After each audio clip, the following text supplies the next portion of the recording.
Now you two must and Ember. Mengenal Gua Sur, tempat persembunyian Nabi Muhammad sallallahu alaihi wasallam. Saat perjalanan hijrah, Nabi Muhammad SAW bersembunyi di sebuah gua yang bernama Sur.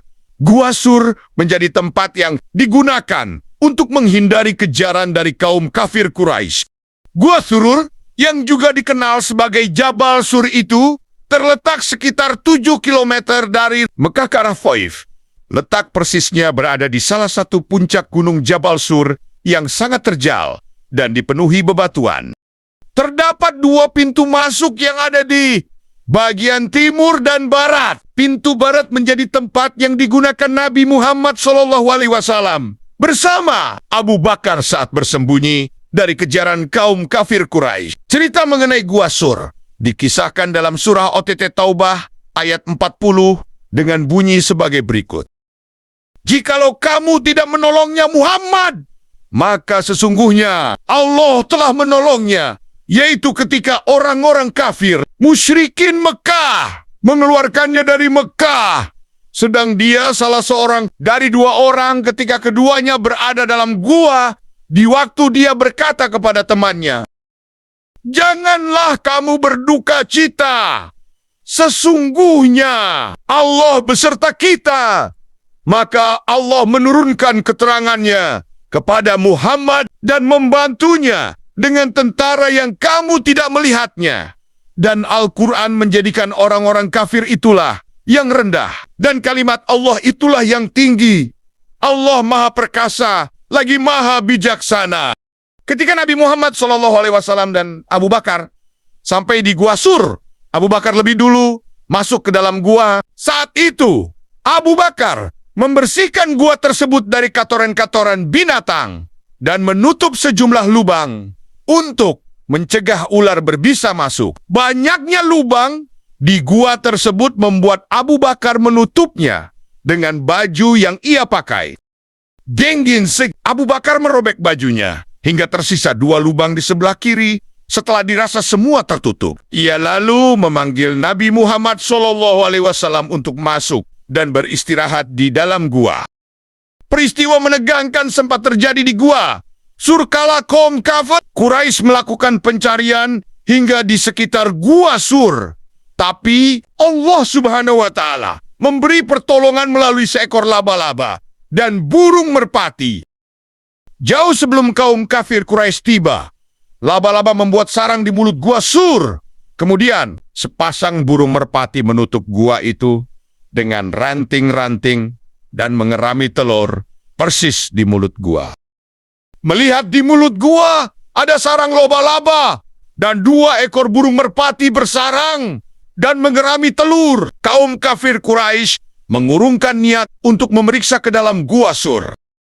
Dalam detik-detik mendebarkan itu, Abu Bakar yang melihat kaki-kaki orang kaum kafir Quraisy kemudian berbisik kepada Nabi, "Wahai Rasulullah, sekiranya mereka melihat ke bawah telapak kakinya, pasti akan melihat kita."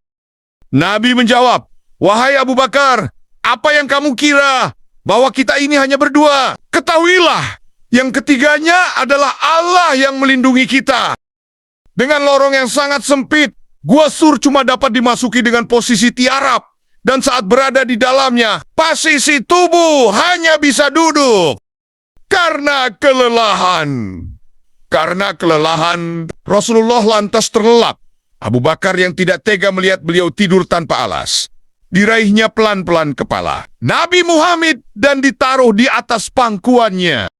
Lalu, kedua telapak kaki Abu Bakar digunakan untuk menutup lubang gua agar tidak dimasuki oleh ular berbisa. Sayangnya, ada 1 ular berbisa yang berhasil masuk ke dalam lubang dan menggigit kaki Abu Bakar. Diriwayatkan, Abu Bakar tidak tega menarik kaki yang menjadi alas tidur Nabi Muhammad. Alhasil, ular tersebut menggigitnya beberapa kali. Usai digigit ular, Abu Bakar merasakan sakit hingga ke ulu hati. Tubuh sang khalifah menggigil dan bergetar begitu hebat hingga membangunkan Nabi Muhammad. Rasulullah segera bertanya kepada sahabatnya, "Wahai Rasulullah, kakiku telah dipatuk ular berbisa. ujar Abu Bakar sambil menahan sakit. "Kenapa engkau tidak memberitahuku dari tadi?" tanya Rasulullah. "Wahai Rasulullah, engkau sedang tidur.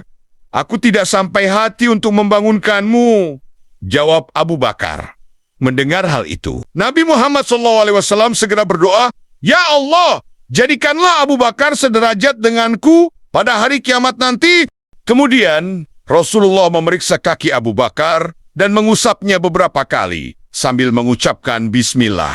Selain itu, beliau juga menggunakan air liur saat mengusap luka gigitan ular tersebut. Atas izin Allah, kaki Abu Bakar terasa lebih baik dan sakitnya berkurang. Ketika Nabi Muhammad SAW bersembunyi di dalam gua Sur bersama Abu Bakar, keduanya diberi bantuan oleh anak Abu Bakar, Abdullah dan Asma, serta Amir bin Fuhairah, pembantu Abu Bakar. Setiap petang, Abdullah pergi ke gua Sur dengan membawa berbagai berita dari Mekah, terutama mengenai Nabi Muhammad dan segala perbuatan kaum kafir Quraisy. Pada malam harinya, ia bermalam di dekat gua tersebut dan kembali ke Mekah sebelum terbit fajar. Sementara Asma bertugas menyiapkan makan untuk Nabi Muhammad dan ayahnya. Amir bin Fuhairah bertugas menggembala kambing sampai ke gua Sur dan memeras air susunya untuk diminum oleh Rasulullah dan Abu Bakar. Ketika malam tiba, ia kembali menggiring keming tersebut Mekah untuk menghilangkan jejak Abdullah dan Asma. Peranan keluarga Abu Bakar Al-Siddiq sangat besar sekali dalam peristiwa hijrah Nabi Muhammad. Nabi memberitahukan Abu Bakar bahwa harus pergi hijrah malam itu dan beliaulah yang ditetapkan sebagai sahabat untuk menyertainya. Dengan ketetapan itu, Abu Bakar merasakan kebahagiaan yang luar biasa. Bahagia bercampur haru, sehingga air matanya menetes deras sekali. Tidak ada yang mengetahui persembunyian Nabi Muhammad di Gua Sur, kecuali keluarga Abu Bakar, yaitu Abdullah putra beliau, kedua putrinya Asma, dan Aisyah serta pembantu setianya Amir bin Fuhairah. Orang-orang musyrik Quraisy merasa kecewa dan menyesal luar biasa. Setelah Nabi lolos dari kepungan mereka, mereka tidak lagi berpikir terhadap Ali yang sedang tidur menggantikan Nabi. Pikiran mereka hanya tertumpu pada Muhammad. Telah lolos dan harus dikejar sampai ketemu. Dengan demikian Ali pun selamat dan besok harinya beliau melaksanakan apa yang dipesankan oleh Nabi Muhammad. Orang-orang musyrik Quraisy terus mencari Nabi dengan menggunakan ahli-ahli jejak padang pasir. Sampai kemudian mendekati Gua Sur, tempat persembunyian Nabi dan Abu Bakar. Setelah 3 hari berada di Gua Sur, Nabi SAW dan Abu Bakar pergi berhijrah ke Madinah dengan mengendarai 2 ekor unta yang telah disiapkan. Abu Bakar, segala persiapan dan bekal untuk perjalanan telah disiapkan oleh Asma dan Aisyah, kakak beradik putri Abu Bakar yang sangat setia membela Nabi. Selain menyediakan 2 ekor unta, Abu Bakar menyiapkan uang sebanyak 5 sampai 6.000 dirham. Itulah sisa kekayaan yang dimilikinya. Perjalanan Nabi dan Abu Bakar melewati jalan yang sulit yang tidak bisa dilalui orang untuk menghindari pengawasan kaum musyrikin Quraisy. Para sahabat Nabi yang lain berhijrah secara sembunyi-sembunyi, kecuali Umar ibn al-Khattab, seorang pahlawan yang dijuluki singa padang pasir.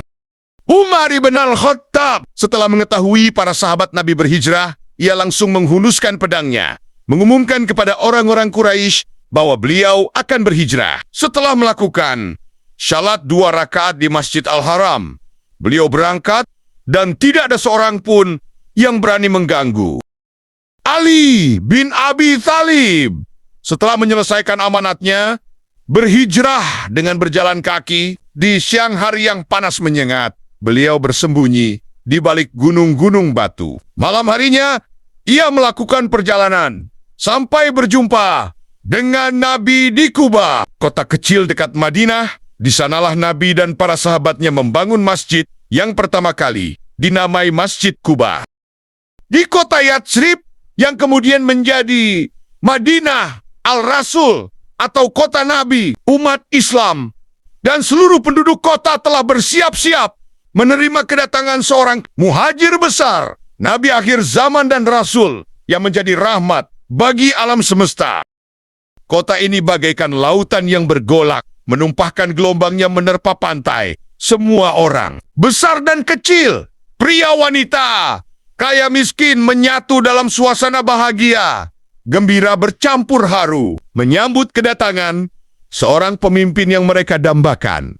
Dengan alunan musik padang pasir yang khas, pemuda-pemudi Madinah yang gagah dan cantik, orang-orang tua dan anak-anak menyambut kedatangan Nabi dengan alunan syair.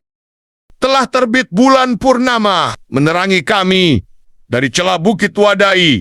Patutlah kami bersyukur karena dai penyeru ke jalan Allah itu telah berseru, wahai yang dibangkitkan kepada kami, engkau datang dengan perintah yang dipatuhi. Setelah sampai di Madinah dan unta Nabi berhenti di lapangan luas tempat menjemur kurma milik dua bersaudara, Sahal dan Suhail bin Amr. Maka Nabi dan para sahabatnya sepakat untuk membangun masjid raya di tempat itu. Lapangan itu kemudian dibeli dari pemiliknya untuk segera digarap pembangunan masjid yang dicita-citakan itu. Sementara saat membangun masjid, Nabi tinggal di rumah Abu Ayyub, Khalid bin Zaid al-Ansari. Pembangunan masjid itu dikerjakan secara bergotong royong oleh sahabat-sahabat Nabi dengan penuh keikhlasan. Nabi SAW ikut bekerja langsung dengan para sahabatnya dengan bersungguh-sungguh sehingga menambah semangat bagi para sahabatnya yang terdiri dari kaum muhajir dan kaum Ansyar. Masjid raya itu dibangun dengan bangunan yang sangat sederhana, disesuaikan dengan kemampuan dan keadaan di waktu itu. Masjid itu merupakan bangunan terbuka yang luas. Tembok-temboknya terbuat dari batu bata kasar. Sebagai atapnya terdiri dari daun-daun kurma dan sebagian yang lainnya dibiarkan terbuka. Setelah selesai membangun masjid, Nabi melanjutkan dengan pembangunan rumah beliau di samping masjid. Rumah itu pun sangat sederhana. Di samping masjid juga dibangun tempot-tempot sederhana untuk tempat tinggal orang-orang miskin yang tidak mempunyai kemampuan untuk membangun rumah. Sebagian dari mereka adalah para muhajir dari Makkah. Begitulah kisah mengenai Nabi Muhammad dan Abu Bakar yang bersembunyi di Gua Sur dari kejaran kaum kafir Quraisy. Hingga kini, gua tersebut menjadi tempat yang dikunjungi oleh jemaah haji dan umrah untuk berziarah. Terima kasih sudah menonton. Semoga video ini bermanfaat. Subscribe, like, share, dan komen